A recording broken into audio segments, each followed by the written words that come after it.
Okay, Bismillahirrahmanirrahim. Assalamualaikum warahmatullahi wabarakatuh.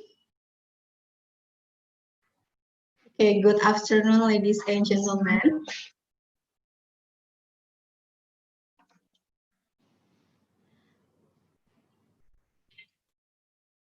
Okay, ladies and gentlemen, let me introduce myself. My name is Lia Dian Ayuningrum. I am a lecturer in Midwifery Department in Alma Ata University. It's a precious chance for me to be your master of ceremony on this special event. Welcome, and we proudly present the first Alma Ata International webinar. Topic is nutritional and health issues during adolescence.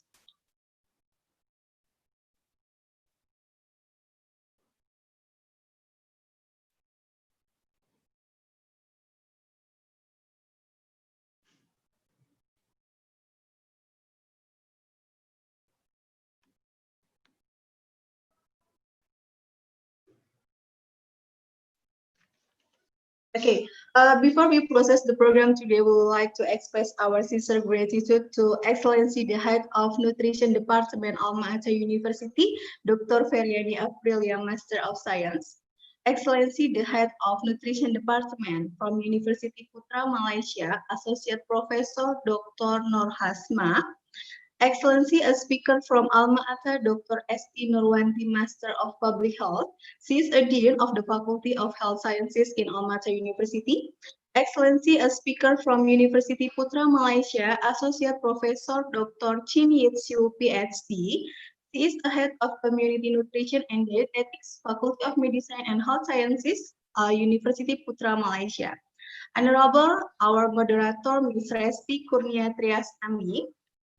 Honorable distinguished speakers, participants, ladies and gentlemen, on this special program, we have several agenda as follows.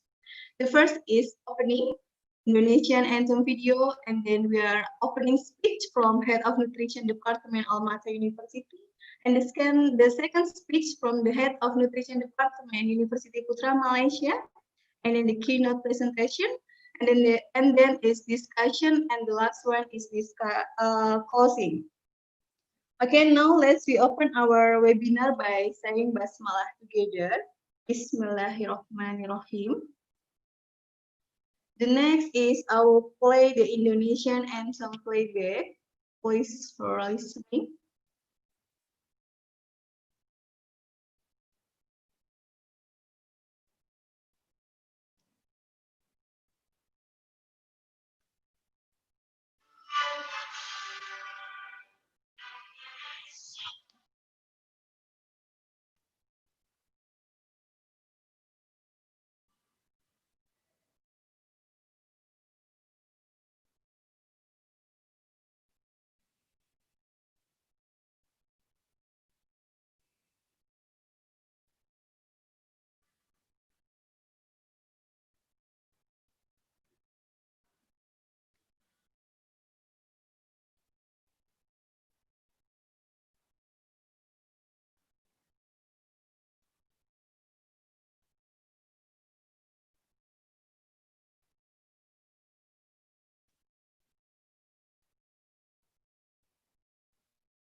Okay, thank you for listening our Indonesian anthem.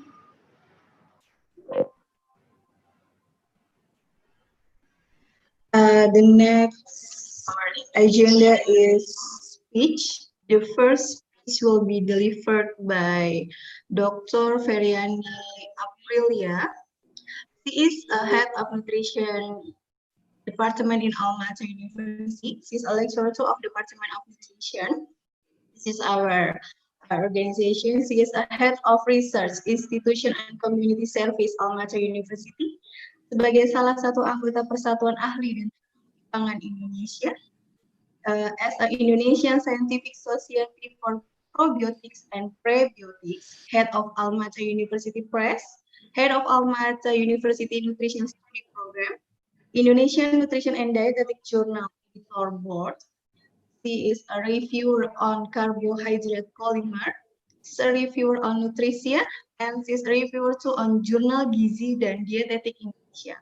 For Dr. Feryani Aprilia, time is yours. Dr. Okay, thank you. April. Yeah, thank you. Thank you, Mr. Lia, Mrs. Lia. Good afternoon. Maaf, Ibu, suaranya. Okay, good afternoon. Can you hear me? Okay. Could you hear me? Yeah. Okay, thank you. Thank you, Mrs. Lia, for the opportunity given to me to give some speech. Okay, good afternoon. The Honorable Dean of Faculty of Health Science Alma Ata University, Dr. Esti Nurwanti, that will be also the speaker today. Head of Nutrition Department, Universiti Putra Malaysia, Dr. Nur Hamzah. The Honorable the speakers, Dr. Chin Yitsu, and the Honorable of our moderator, Mrs. Resti, and our beloved participants. Thank you and very welcome to Alma Ata International webinar today.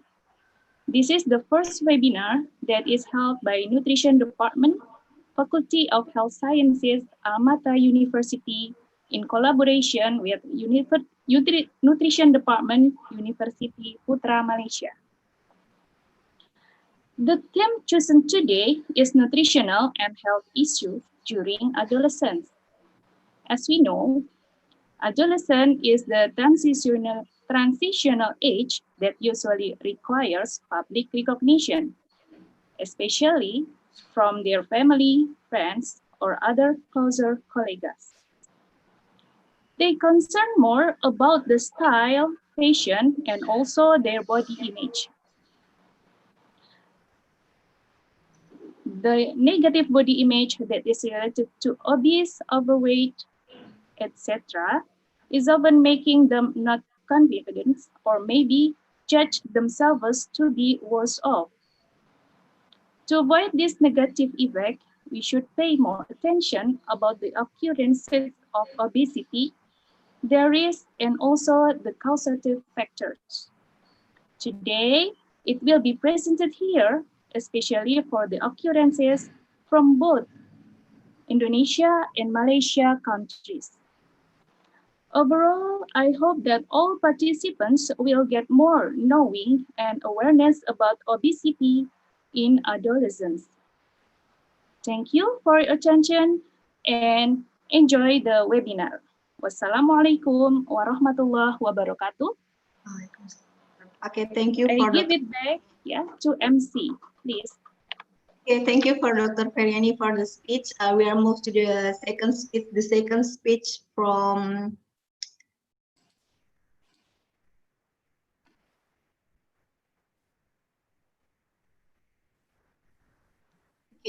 the second speech from Associate Professor Dr. Nur Hasmah binti Sulaiman. She is a head of the Nutrition Department in Universiti Putra Malaysia.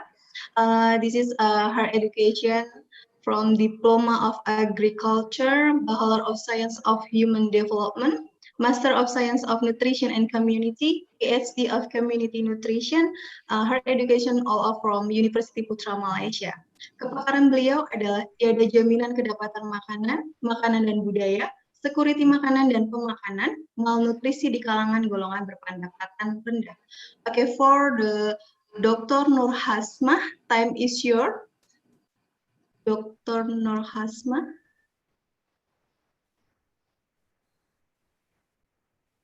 Okay.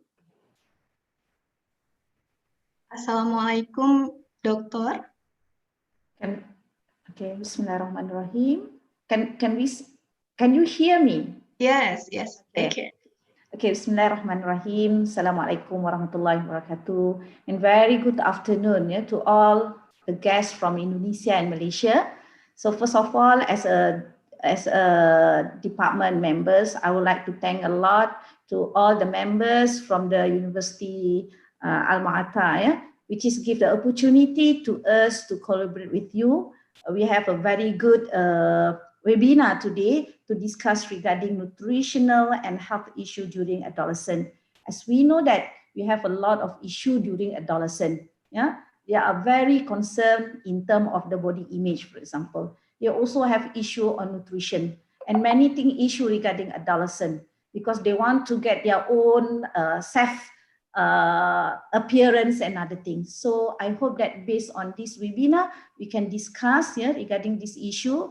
And as a Department of Nutrition, actually we are actually try to say that this is a very good collaboration between Department of Nutrition and Dietetic from Faculty of Medicine and Health Sciences and also Alma Ata University. So I hope that this collaboration, this networking, we can continue later, not only for webinar, we may have other collaboration after this. So I think that's from us. So maybe we can hear from two speakers today and we can get a lot of information today. So thank you very much from Universiti Putra Malaysia. Okay, thank you for Dr. Nur Hasma for your speech. Now we'll move to the next agenda.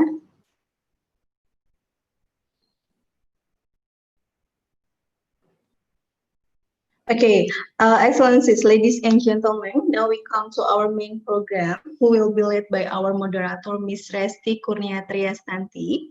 First of all, allow me to introduce our moderator, Mrs. Resti Kurnia Triastanti, Master of Public Health. She is a lecturer in Nutrition Department in Alma Ata University. This is her work job as a nutritionist in Mitra Keluarga Hospital. And she is a research assistant too in Gajah Mada University and Biobank FKMK Gajah Mada University. Okay, for Mrs. Resti, time is yours. Stian, good afternoon everyone. Assalamualaikum warahmatullahi wabarakatuh. First, our Honorable Head of Nutrition Department Alma Ata University, Dr. Karyani Aprilia, and our Honorable Head of Nutrition Department of Universiti Putra Malaysia, Dr. Asma, and today's amazing speaker, Dr. Esti Nurwanti, and also Prof. Chin Yitsu from Universiti Putra Malaysia, and of course our respectable seminar participant. Let's praise Allah Subhanahu wa Ta'ala because of His blessing we can hold this webinar this afternoon. First of all, I want to introduce myself. My name is Resti Kurnia Triastanti. I am a lecturer from Nutrition Department, University of Mata. This is the first episode of Alma Ata webinar series, with the main topic is nutrition during adolescence. Adolescents are tomorrow's adult population, and their health status and also well-being is also important. It's a crucial. And it's a transitional period between childhood to adulthood. Adolescent status provides an opportunity for us to prepare for healthy, productive, and reproductive life. While addressing this specific nutrition issue, we can also correcting some nutritional problem like obesity in adolescents and also related to body image. That is, the number is still high in Indonesia. And also maybe in Malaysia. So today we would like to join this webinar. In this webinar, I will explain first. There will be a two session. And each speaker will present this topic about 30 minutes, and then we can continue to the question and answer session. And the participant can ask some question through maybe this Zoom meeting, or maybe all the participants will join through the YouTube channel. You can chat some question, and we will choose 2 or 3 questions that will be answered by the speakers. Okay, for the I want to introduce first 2 amazing speakers who will present their topic today.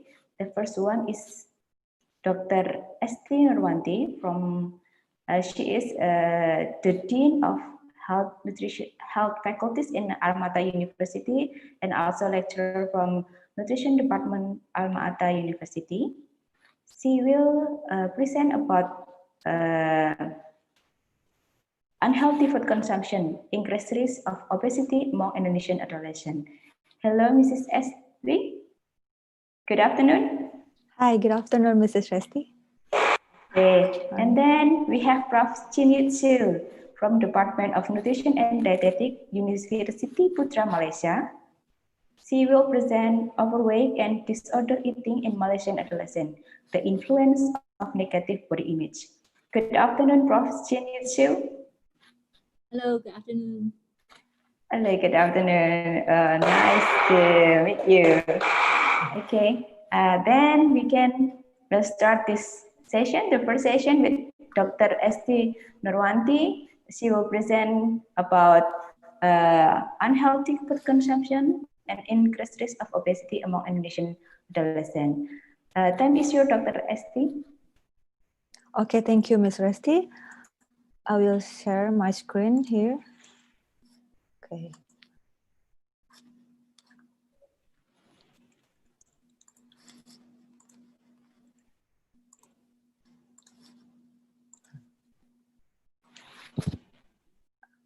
Here.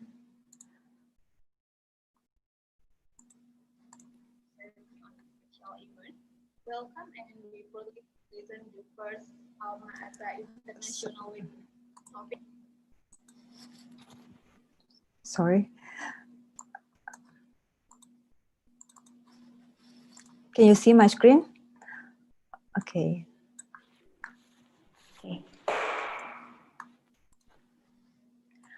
Okay.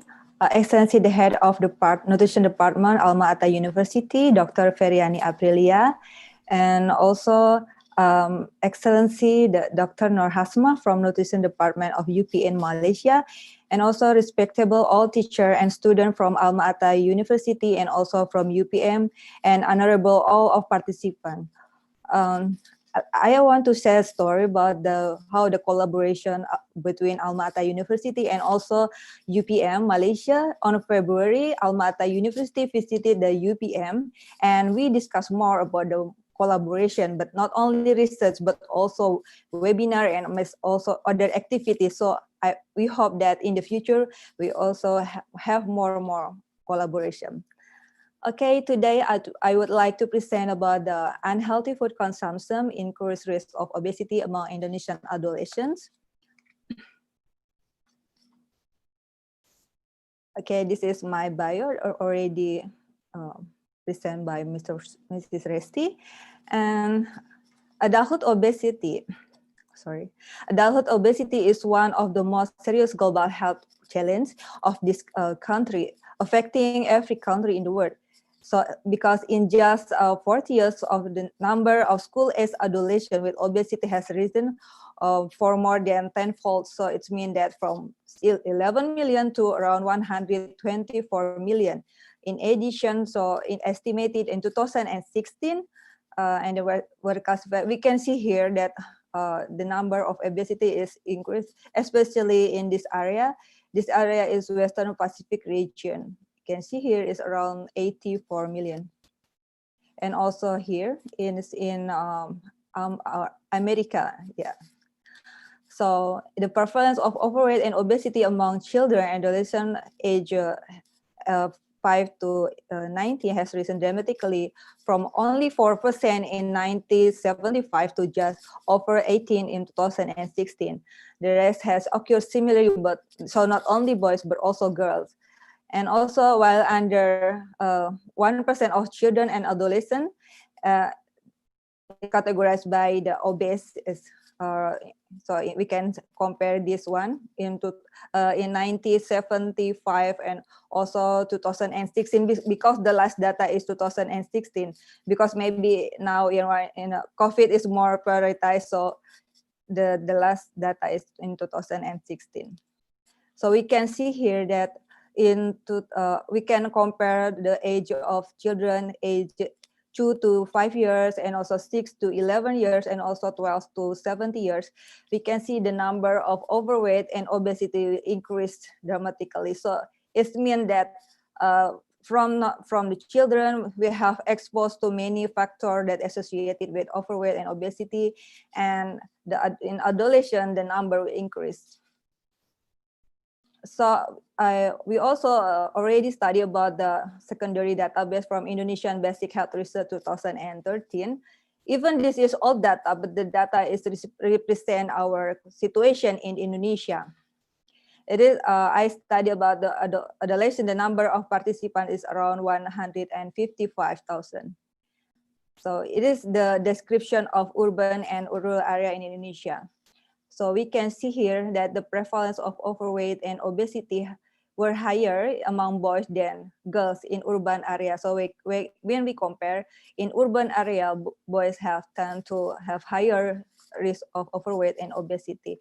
And also, if we compare here, also the number of the obesity or overweight in rural area among girls is higher than boys in rural area. So this is the opposite, right? In urban area, then boys have higher number of overweight and obesity, but in rural area, girls is higher.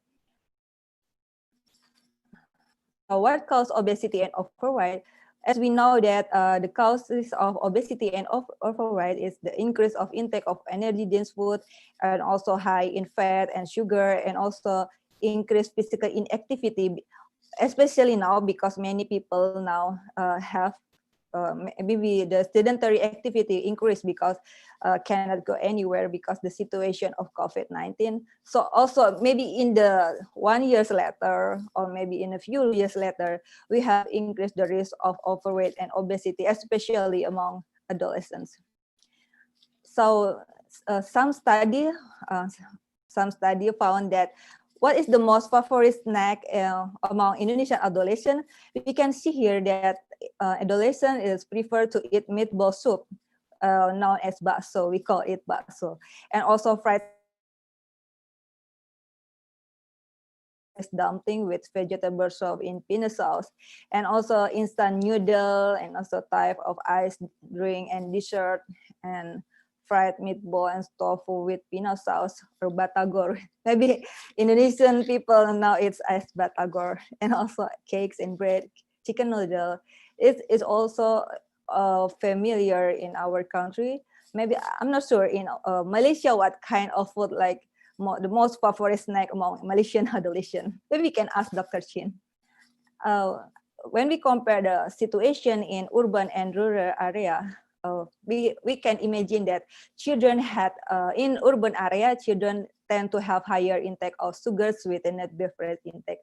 Study in China also found that dietary pattern in urban area also more diverse compared to rural area, and dietary diversity was positively linked to food accessibility. But in rural area, West African study have found that the salt is added almost regularly to cooking foods, and salty foods such as fish and meat are eaten among rural and semi-urban residents. So also from this figure, we also can see that the low physical activity was increased as age increase. We can see here that low physical activity. So after 14 years, the physical activity decreased. Maybe it's around this in senior high school. We can imagine that in senior high school, the physical activity is decreased. notably higher among boys, not only in boy in urban area, but also girls in urban area. The low physical activity percentage is higher than in rural area. So it means that sedentary behavior in urban area is higher than rural area. Also, the high caffeinated beverages, we can see here that the percentage of adolescents who drink the caffeinated beverage here is higher among boys in urban area, but also higher among boys in rural area. So boys tend to drink caffeinated beverage, not only in urban area, but also in rural area. And also coffee consumption, it is usual that boys, not only in rural area, but also in rural urban area, tend to have a high coffee consumption. And we can see in everywhere that boys tend to should drink coffee every morning or every day. And also boys in urban area also have similarity because they have higher intake of coffee age increase than girls, we can see here. And also, how about the high grill food consumption? Boys in rural area. So this is an interesting part because high grill food consumption is usually eaten by boys and girls in rural area. But yeah, we can see the percentage is higher. And also, how about the high salty food consumption? About salty food consumption also, this is girl in urban area have high salty food consumption. Yeah, we can see here. But the girls tend to have higher salty food consumption than boys. So what is the overweight and obesity risk in urban area? We can see here that in urban area, being boys have low physical activity and also have higher caffeinated beverages increase the risk of overweight and obesity. But when we separate it into girls and boys, among girls, the caffeinated beverages increase the risk of overweight and obesity, while among boys, low physical activity increase the risk of overweight and obesity. So even is the same in the urban area, but among between girls and boys have different risk factor of being overweight and obesity. So when we compare also overweight and obesity risk in rural area, we can see here that low physical activity is almost similar with the urban area that can increase the risk of obesity. But in rural area, the food that increase overweight and obesity is not caffeinated beverage, but salty food and also grilled food. That is interesting part. And also when we separate it in girls and boys in rural area, that girls if the girls eat the salty food and also grilled food, so will increase the risk of overweight and obesity. Also among boys in rural area, but if they drink coffee and also eat grilled food, so will increase the risk of overweight and obesity. So when we compare developed and developing countries, in developed countries such as USA, Australia, and Britain, rural children had higher risk of overweight because of higher accessibility of high-calorie food and sugar-sweetened beverage. But in developing countries such as Vietnam, also Malaysia, Indonesia, and Thailand have shown that the prevalence of overweight and obesity were higher in urban area. So we can imagine that if we now in developing country, but so that's why in urban area have higher risk factor of overweight and obesity. But in developed country, if we stay in a rural area, so we have higher risk of overweight and obesity. So consequently, the urban and rural differences in prevalence of obesity risk happen because maybe socio-demographic, environmental, and also lifestyle differences. Why obesity prevalence higher in urban area? Because the urbanization is associated with a dramatic reduction in physical activity and change in dietary habit.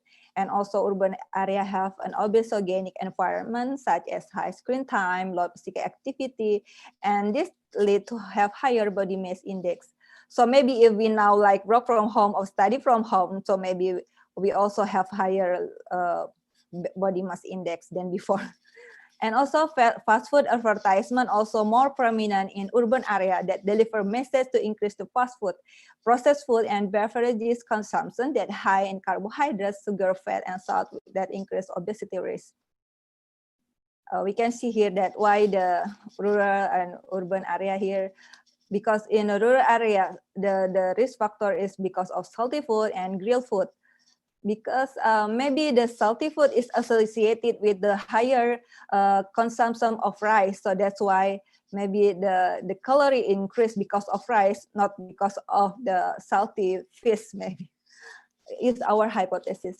And also in urban area, it's common that caffeinated beverages that include energy drink and caffeinated soft drink is also risk factor of overweight and obesity. So we previously we also study about the food advertising. So we compare the Yogyakarta, China, and Malaysia and Korea. So the food advertising have important role in the increase of the caffeinated beverage or sugar sweetened beverage. We can see here that Indonesia have higher exposure of junk food advertisement. We can see here that the total of the advertisement is around 60 advertisement about the unhealthy food. So we can imagine that our television is show us the many junk food, so many unhealthy food.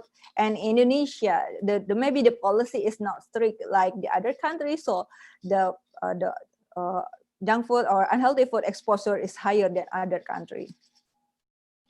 So what kind of food diet saw in our television in Indonesia is around non-carb food, including sugar sweetened drinks, full cream milks and yogurt, and all of the beverages and all of the food is more than 3 gram fat per 100 gram, and cheese is more than 50 gram fat per 100 gram. So we can see here many non-carb food here: ice cream, sweet bread, meat and meat alternative, high sugar, breakfast cereal, fruit juice, and everything that advertised in television is unhealthy.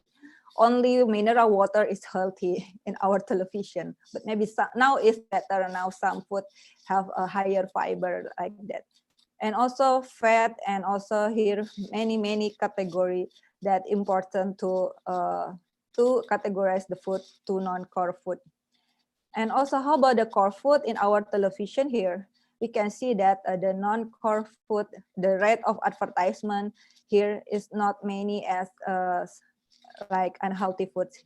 Like if the advertisement about fruits is zero, healthy snack is zero, oils high in mono and polyunsaturated fat is also zero. So only maybe water is healthy, and also bread, rice, and rice product without added fat, sugar, salt. How about the miscellaneous food or food related? So about the baby toddler milk formula here, we can see the rate of advertisement is also higher than other country here.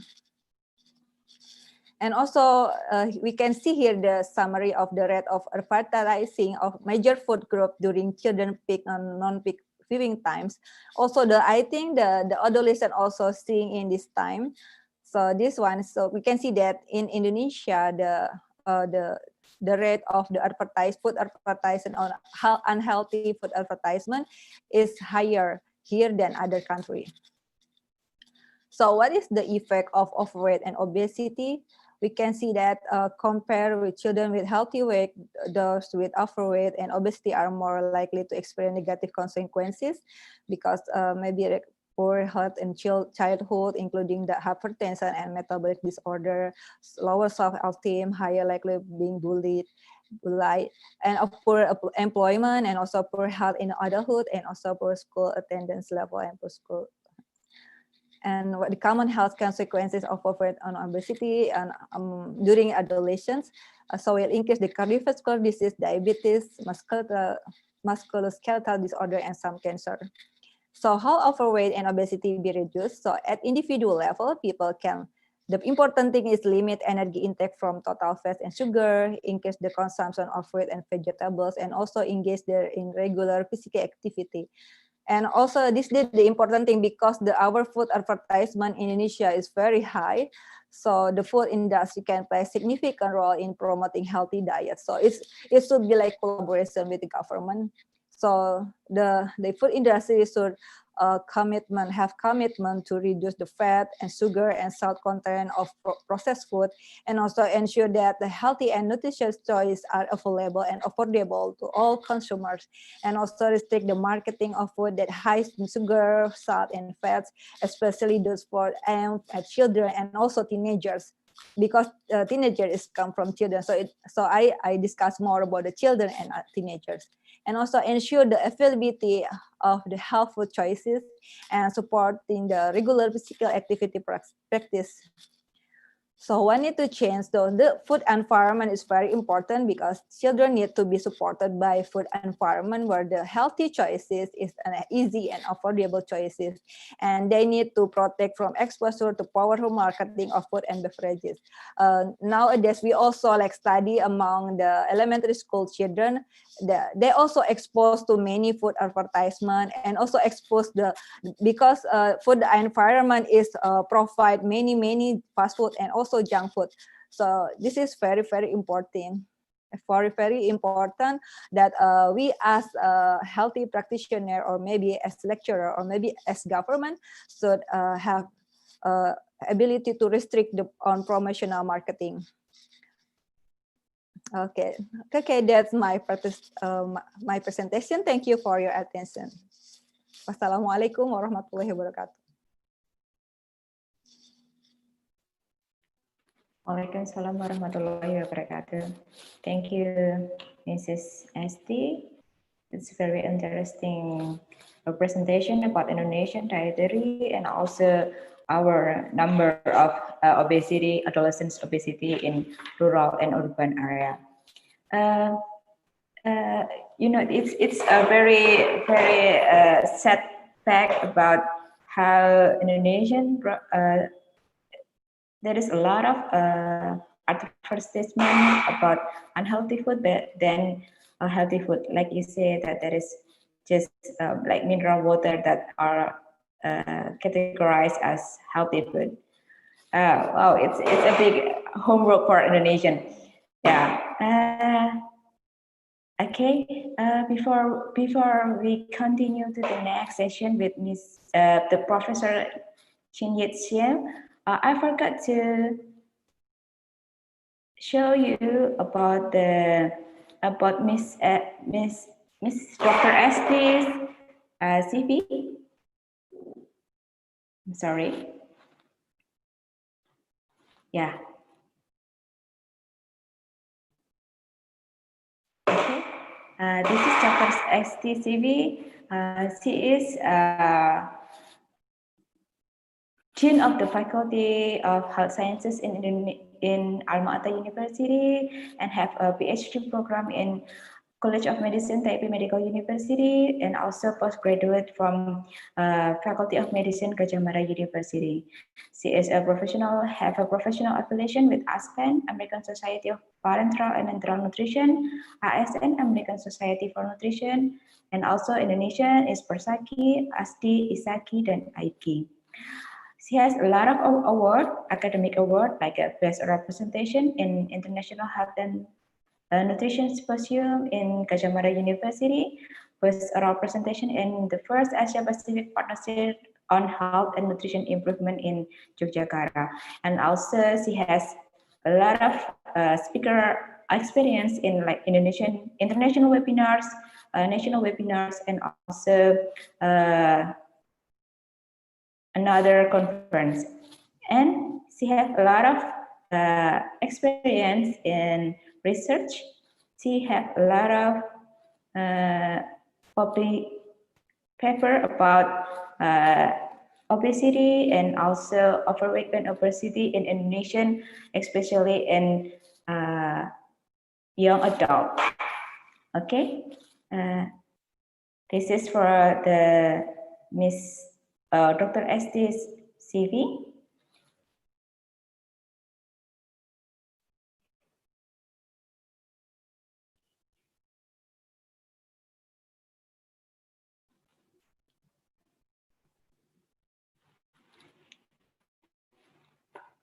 Okay, then we can continue to the second session with Dr. Chin Yet Siu. She will present about overweight and disorder eating in Malaysian adolescents with the influence of negative body image. Time is yours, Dr. Chin.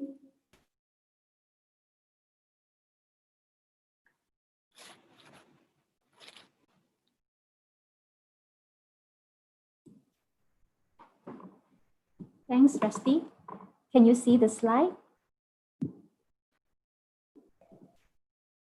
Yeah. Yes. Right. Good afternoon from Malaysia. First of all, I would like to thank Alma Ata University because inviting me as one of the speakers for this first Alma Ata International webinar on nutritional and health issues during adolescence.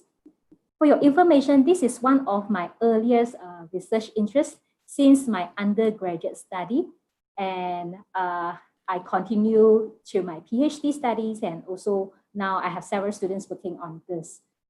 So I'm glad that today I'm going to share more about this issue, particularly on overweight and disorder eating among Malaysian adolescents, which I'm going to focus on negative body image issue. In this session,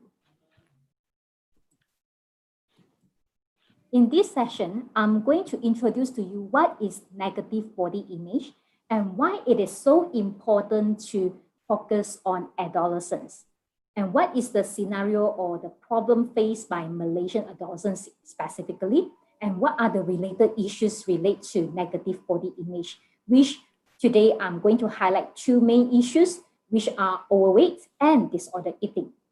And I'm going to share with you a little bit about association between overweight and disorder eating and explain to you why body image play an important role here in terms of this association and what are the intervention strategies that we can work on this. Ladies and gentlemen, what do you understand in terms of body image? Are you having a negative body image or a positive one? Let's try a screening or an assessment that's based on contour drawing rating scale by Thompson and Gray 1995. This is one of the common instruments that we use to assess body image. I'm going to ask you two questions, and you have to, based on this contour drawing rating scale, from 1 to 9, choose one figure, represent your own sex. The first question is, what is your perception of current body size? Choose one figure. Okay, jot down on it. Then, the second question is, what is your perception of ideal body size? Choose one figure. Okay, done? Right, now I need you to do a little bit of mathematics. Okay, I need you to calculate body size discrepancy score. Just now you have chosen your current body size and ideal body size. Okay, so you have to use your current body size minus ideal body size. For example, let's say I choose figure number 5 as my current body size, and my ideal body size is figure number 4. So 5 minus 4 is positive 1. Because some of you may get negative score and some may get 0. What does it mean? If you get positive score like me, okay, it means that we are facing body size dissatisfaction and we desire to have a smaller body size. Are you? Okay, and this is always happen among the females. If you get a negative score, it means that you are dissatisfied with your body size and you desire to have a bigger body size. And this always happens among the males. If you have 0 score, congratulations, you have positive body size perception. It means you have positive body image as one of the indicators by using contour drawing rating scale. Of course, body image is a multidimensional concept which measures the perception that a person has their physical self and the thoughts and feelings that result from that perception. As I mentioned, it is a multidimensional concept. An individual who have negative body image, it may have body size dissatisfaction, like what we did just now, or it may just be dissatisfied with certain body parts. For example, for females, normally they dissatisfied with lower body parts, which are their waist, their tummy, their thigh, and also their legs.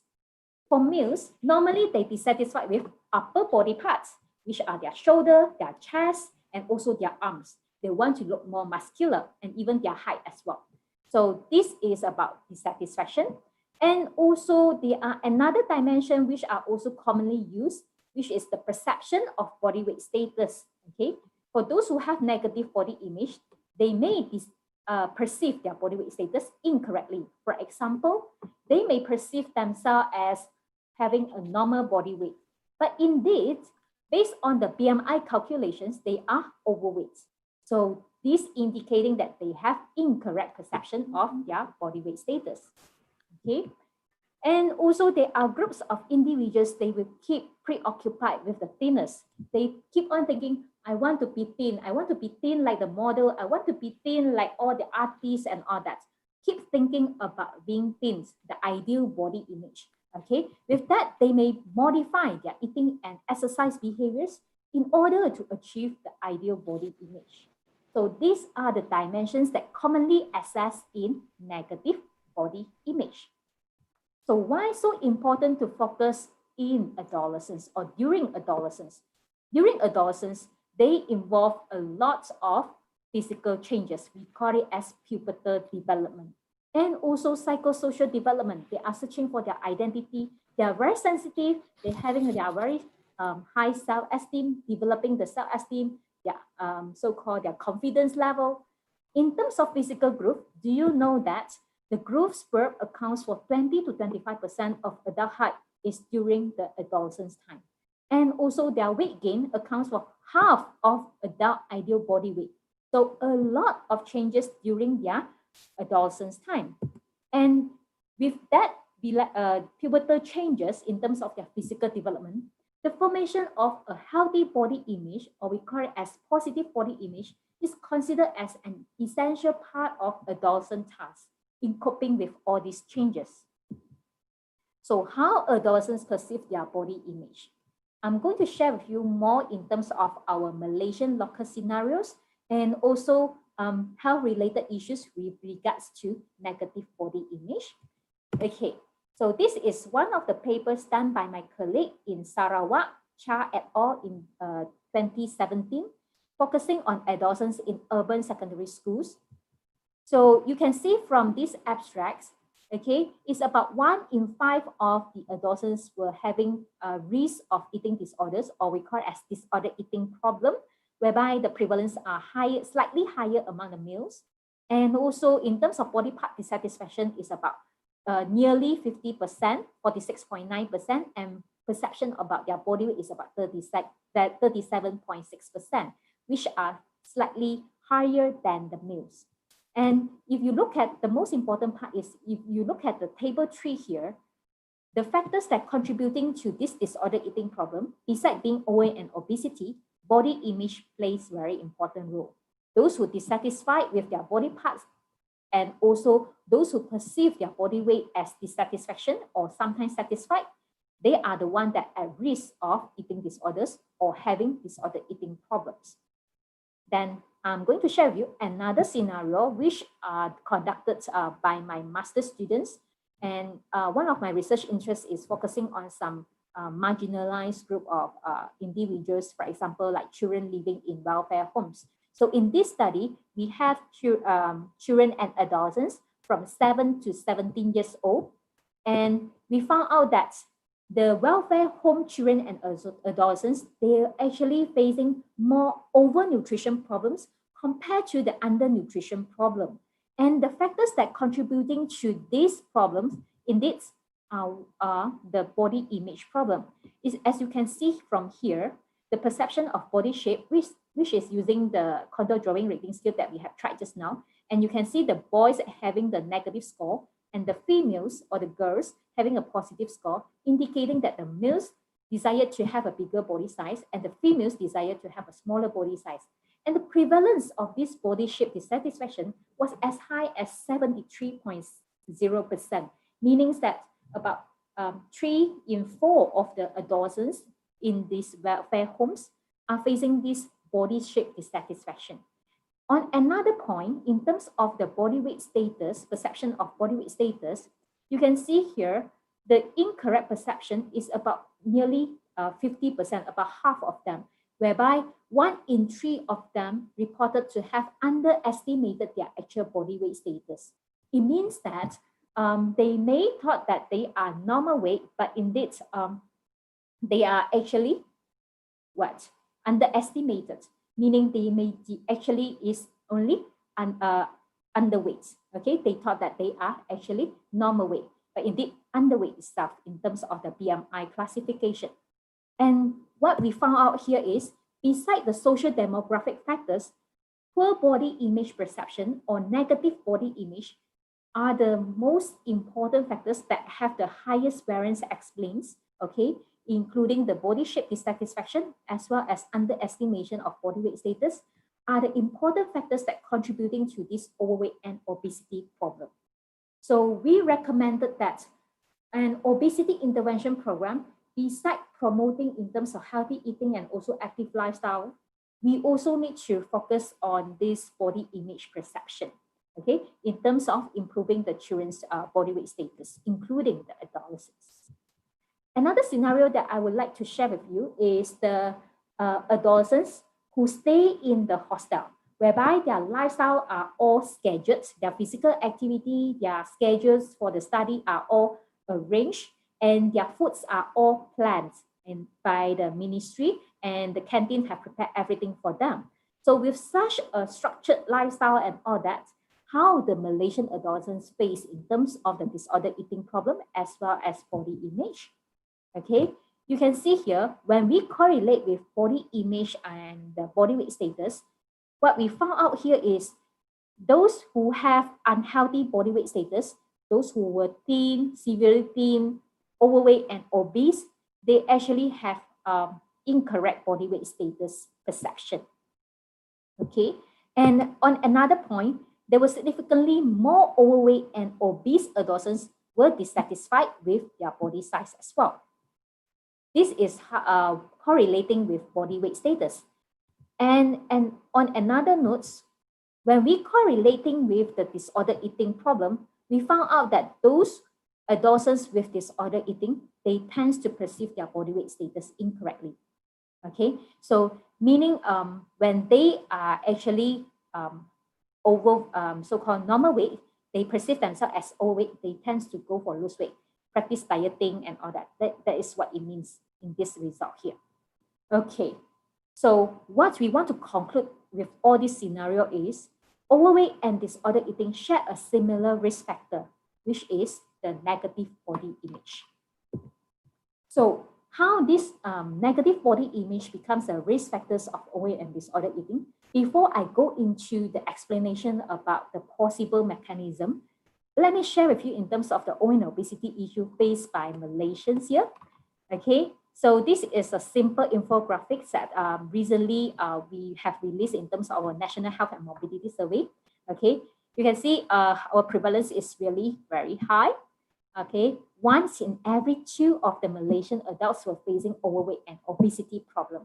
And when we compare among the Southeast Asian countries, we are actually the top country who have the highest numbers of the obese adults, which is really very serious. And this problem is not just among the adults. When we reporting in terms of the children and adolescents, 5 to 17 years old, about 3 in 10 of the children and adolescents were facing overweight and obesity problem. So the prevalence of overweight and obesity are getting higher and higher. The trend is increasing. And actually the technology advancements getting us to have a slimmer and slimmer televisions, for example, the technology getting us to have a smaller smartphone and all that. But does it really so-called in line? And in terms of overweight and obesity, it is not just we ourselves as adults, but bringing to our children as well as our pets.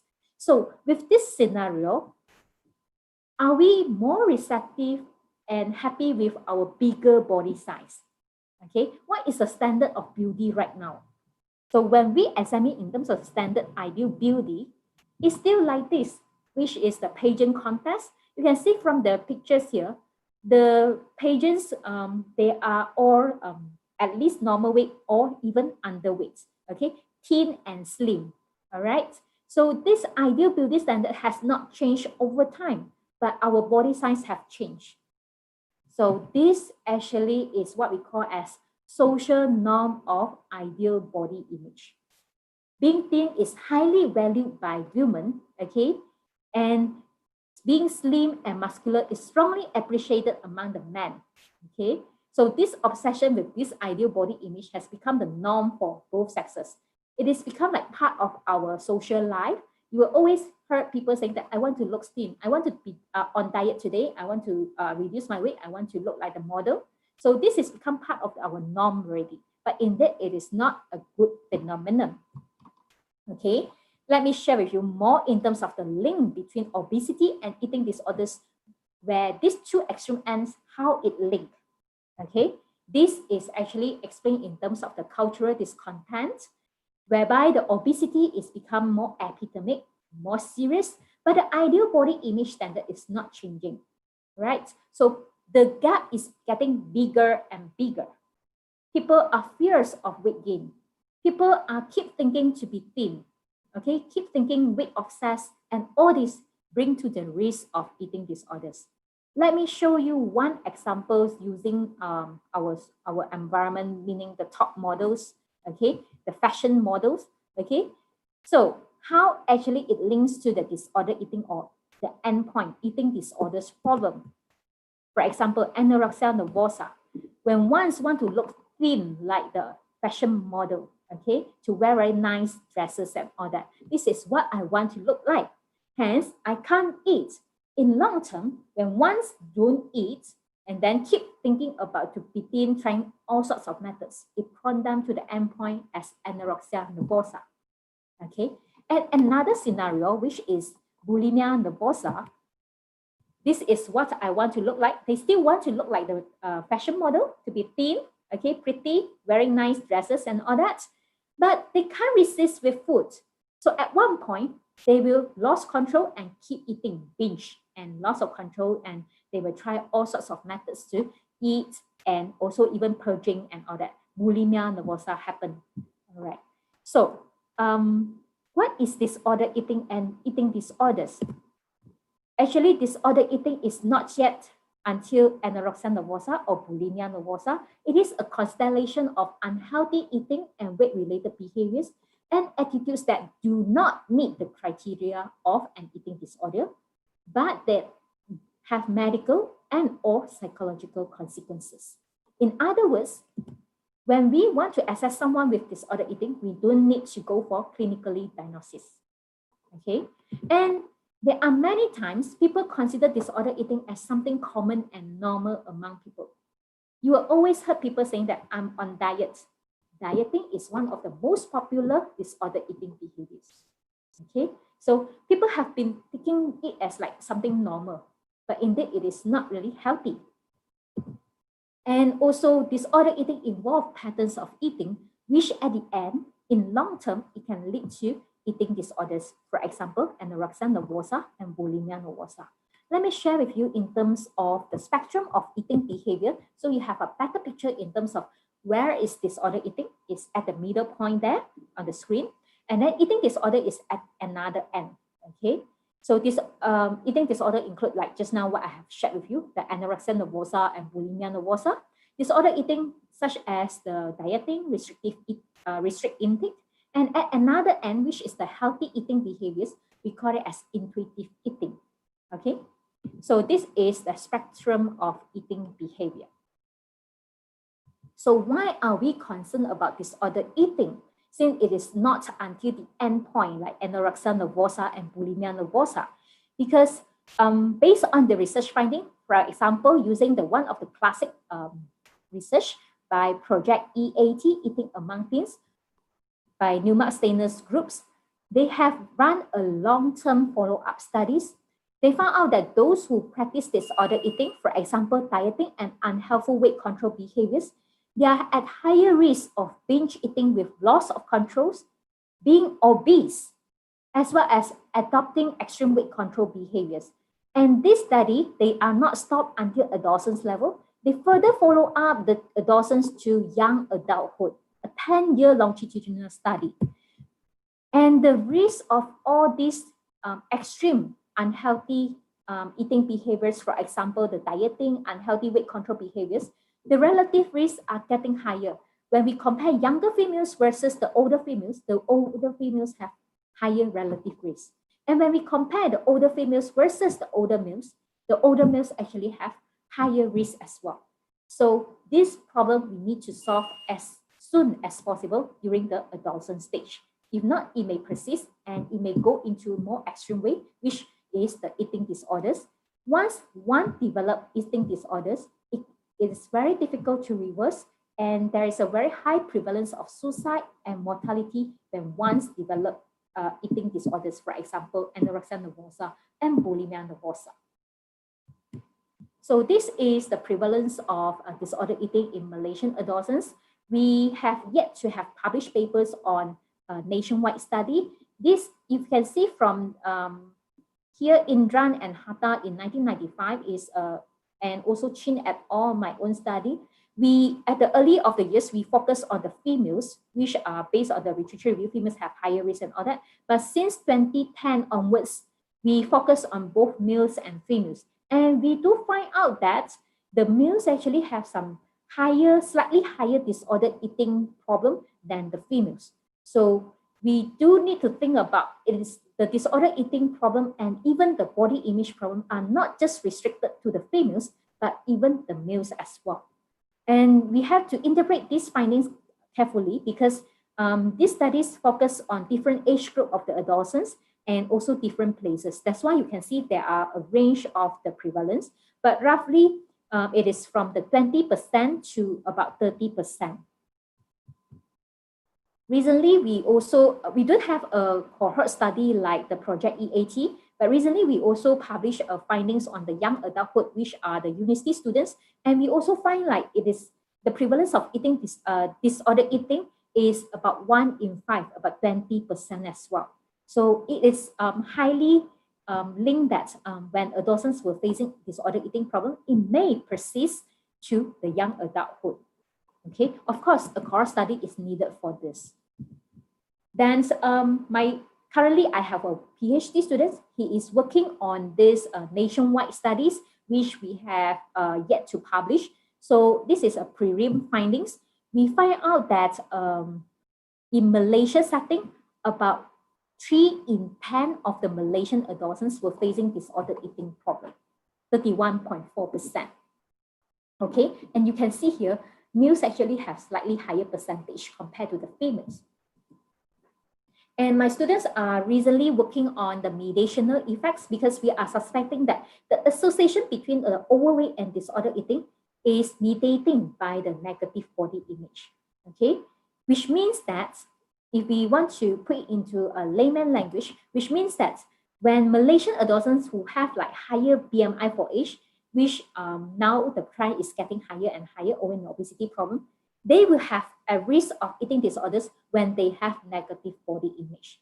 They have to go through this body image issue. So those who have owing obesity problem plus negative body image, then they will have higher risk of developing disorder eating. Okay. So how actually this phenomenon can be explained? Okay, let's give one example. This is an individual who are overweight and obesity and who actually facing overweight and obesity problem. So one day he feel that, oh, I'm too fat. Okay, so too fat, what should we do?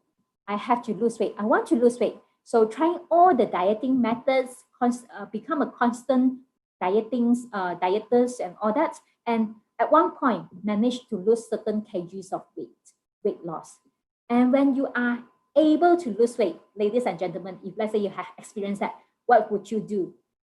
Okay, you will celebrate. Yay, I managed to lose certain kgs of weight. So I have been like not trying my favorite fried chicken for certain months. Okay, now I have to try on that. Celebration happened. Okay, so you keep trying back on your old unhealthy eating behaviors, like your fried chickens and all your unhealthy eating behaviors relapse back. Okay, when the old unhealthy eating behaviors relapse back, this round, your weight gain actually go faster. Okay, so when you actually gain your weight faster, you feel very disappointed. Okay, you feel very frustrated. How come my dieting methods or my weight loss method doesn't work, but you forgot about your celebration. Okay, so when you are very stressed, then you tend to eat more. Okay, so this become a vicious cycle. When it become a vicious cycle, you may heard about yo-yo dieting. Okay, yo-yo dieting actually, it means that when someone with overweight and obesity problem, it increases the risk of disorder eating. This is the yo-yo dieting effects.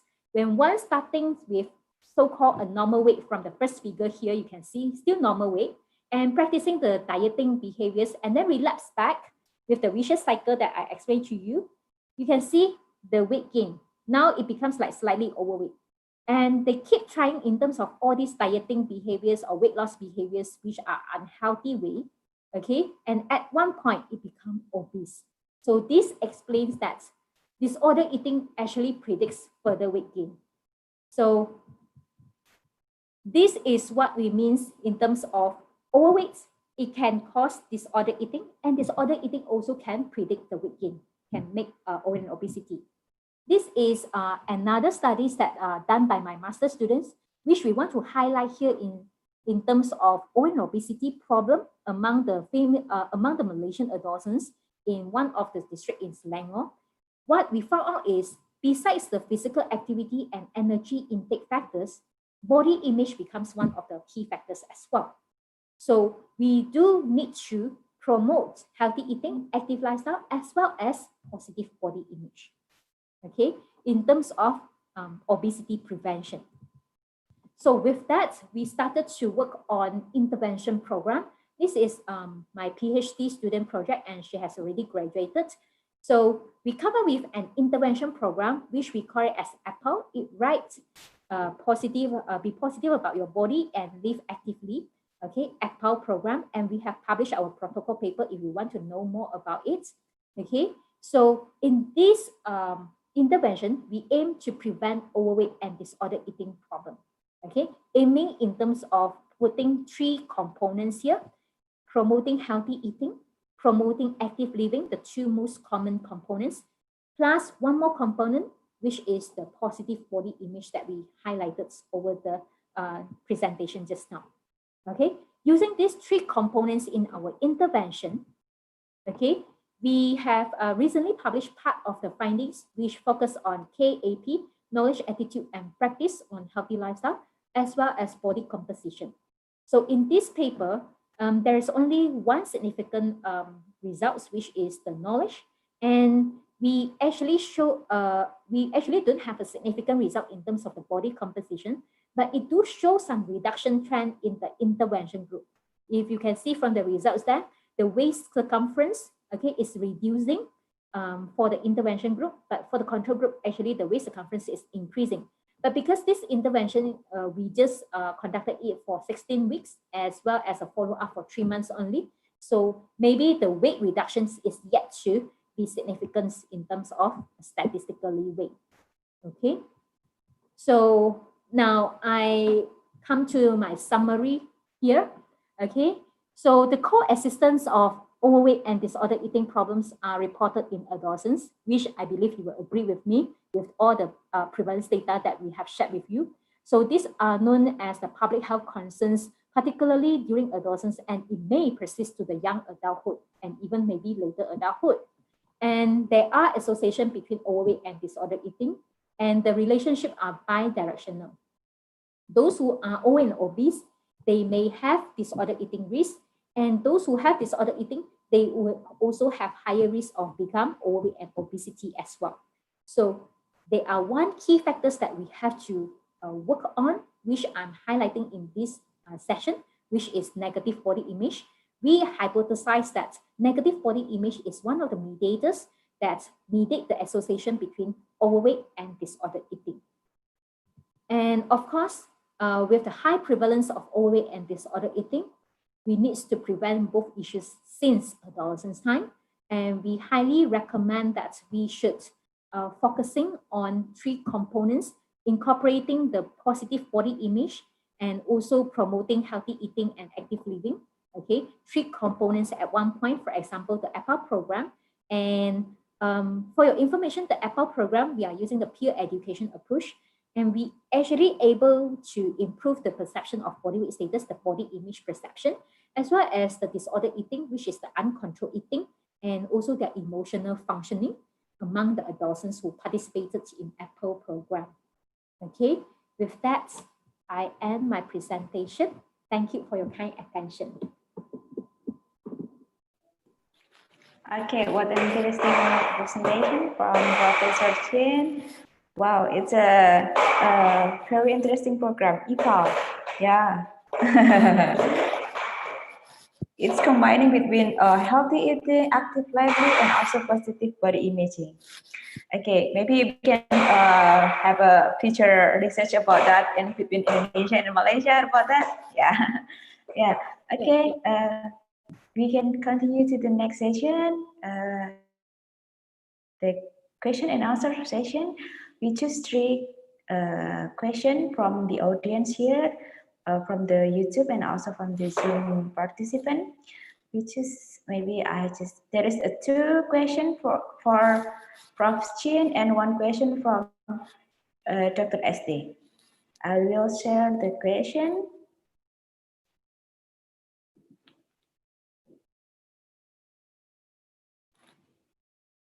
The first question is for Prof. Chin Yitsu about how about macronutritive take in adolescent we give negative image body image perception.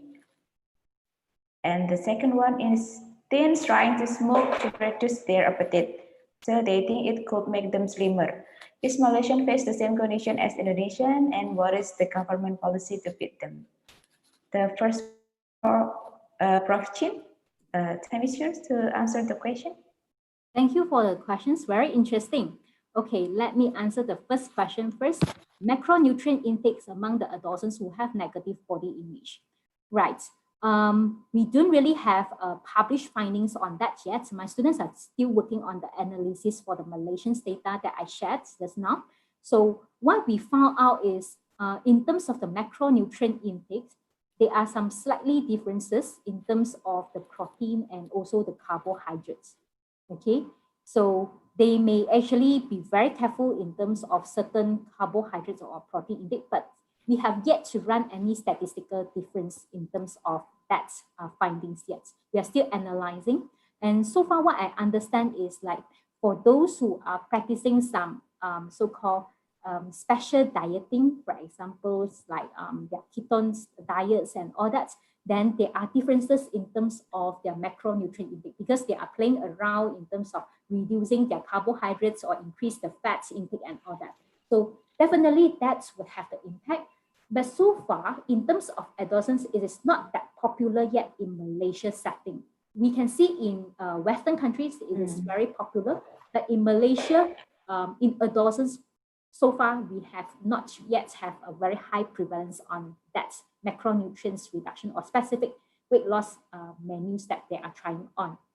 And for the second questions on this smoking, very interesting. So far, my findings in terms of what we have done so far, we haven't really asked about the smoking behaviors. In Malaysia, in terms of the smoking prevalence, it is by reporting itself, it is not that high because smoking is something that is a negative behaviors. So our adolescents will tend to underreport it. Even if, let's say, they try on smoking, right, they won't really honestly answer to you. That is one of the challenges that we face when we go to the field to collect the data with adolescents. And of course, based on the literature review, we can see like smoking is one of the weight reduction methods. In Western country, smoking is one of like top 10 methods that they try in terms of the weight reduction methods. And we actually try not to put up in the questionnaires because sometimes when we assess the adolescents, giving them a lot of choices of the weight reduction behaviors, they actually will go and try on it. So normally we will have the open-ended questions to ask them, if you are managing your weight or reducing your weight, what are the methods? We let them write instead of giving them the options. If not, then they will go and try on it. Okay. So far, this is what I can answer right now. In terms of the government policy, I am not really very clear on in terms of the smoking. Of course, smoking is not really allowed in so-called in public area. Of course, for adolescents, it's not really encouraged on that. In school, it's not totally no for smoking. Yeah, Resti? Okay. Thank you for your answer, Prof. Chin. And then there is one question for Dr. Esti Nurwanti. Bagaimana pendapat Anda mengenai masalah pemilihan makanan karena di Indonesia ada banyak food aplikasi yang menyediakan makanan tidak sehat. How about your opinion about food choices? Because in Indonesia there is not just food advisement that show unhealthy food, but also there is a food application like maybe GoFood or something like that that also provide unhealthy food. Maybe about their opinion. Yeah, thank you, Mrs. Resti.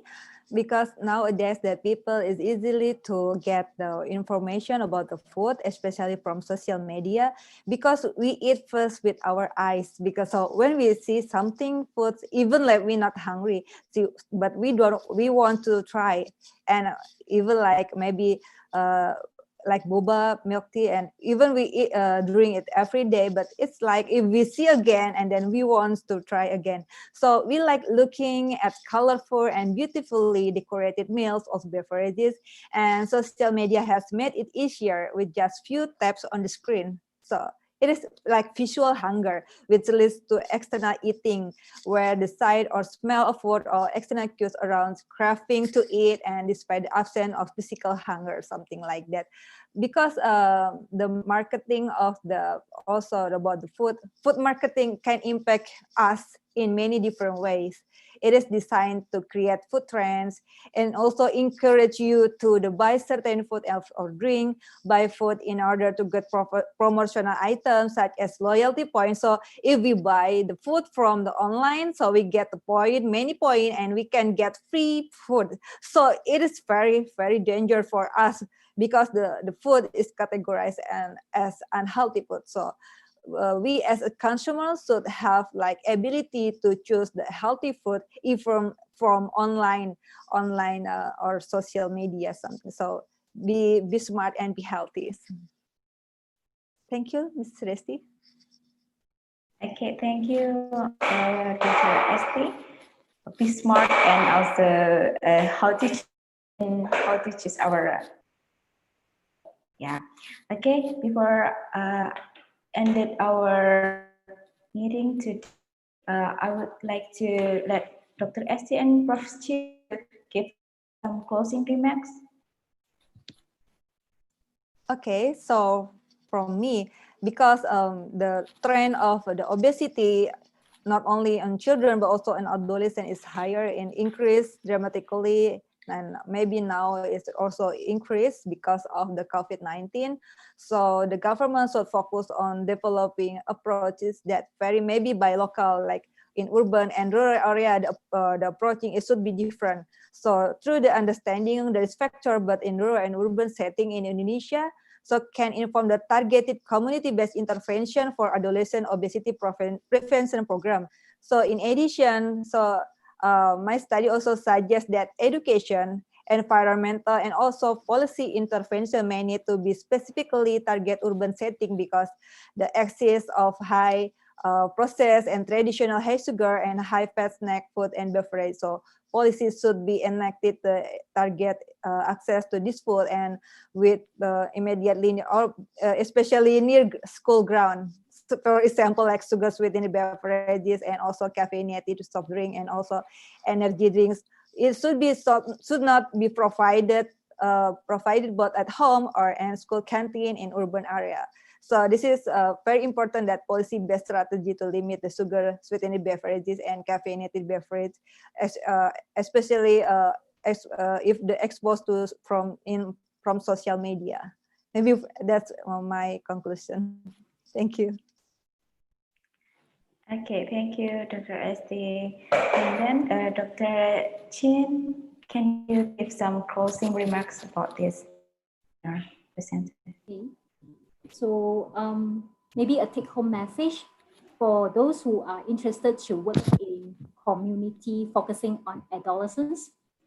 So the issues not just about OA and obesity, we also need to look into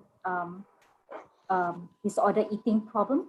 Okay, like Dr. Esti have already highlighted in terms of OA and obesity, in terms of unhealthy foods and all that, we also need to consider a few components which have the physical activity as well as the perception of body image. Okay, and we have already tried in one interventions and it's really worked. And on another point is we also need to consider in terms of the who will conduct the intervention. For adolescents, it is a very challenging group. They may not really listen to their teachers or someone's really very senior from them. So we may also consider in terms of using peer approach, using their friends, their seniors to conduct the intervention for them.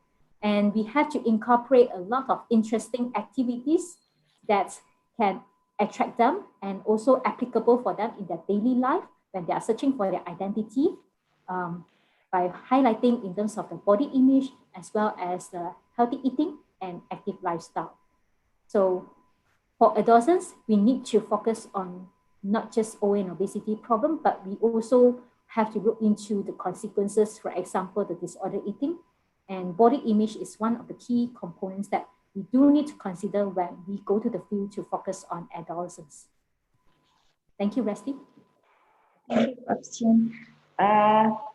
Okay, this is what an interesting presentation for both of the speakers, both Chin and also Dr. Esti Nurwanti. We have to ensuring the government actually to promote more healthy choice in food and also promoting healthy eating, active physical activity, and also positive body image. That's the conclusion for our webinar today. And because maybe we run out of time, so we have to end our webinars today. If maybe there is some mistake from me and other speakers, I would like to say sorry, and we can make a better webinars in our next session, maybe in the second or maybe third webinar series. Thank you for the speakers and all the participants, Dr. Esti and also Dr. Yin. I will give the time back to the MC, Ms. Dian. Thank you. Okay, thank you for Ms. Resti. Okay, finally we come to the end of this event. I really thank you for our excellent speakers and their extraordinary materials. The next is closing statement from the head of Nutrition Department, Alma Ata University, Dr. Feryani Aprilia. This time is yours for the closing statement. Thank you, Ms. Lia. Assalamualaikum warahmatullahi wabarakatuh. Okay. On behalf of the committee, before we close the webinar, I'd like to say congratulations and thank you for the speakers and our beloved participants. Hope you get insight and lesson learned of the webinar. See you in the next following webinar. Wassalamualaikum warahmatullahi wabarakatuh. Thank you. I give it back to the MC. Okay, thank you for Dr. Feryani. Well, ladies and gentlemen, thank you so much for your coming and your very nice attention. Maybe we want to take a picture for this Zoom. Okay.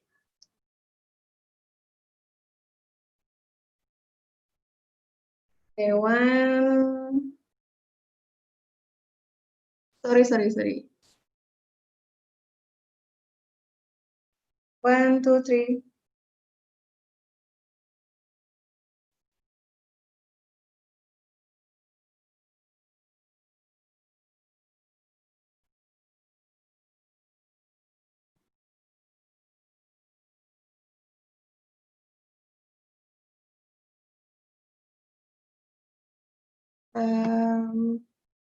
Sorry, maybe Resti can help me because I can print screen soon. Okay.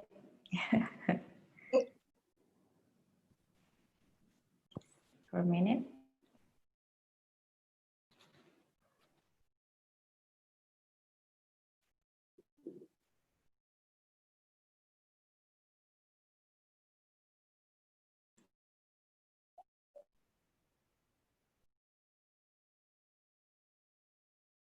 Okay, maybe 1, 2, 3. Okay, enough. Okay. Okay, thank you for Mrs. Reddy for the help. Okay, I think this is the end. I hope I'm really sorry if I have any mistakes. I see you in another nutritionist webinar. Thank you so much for the other. Wassalamualaikum warahmatullahi wabarakatuh. Good. Still afternoon, right? Good afternoon.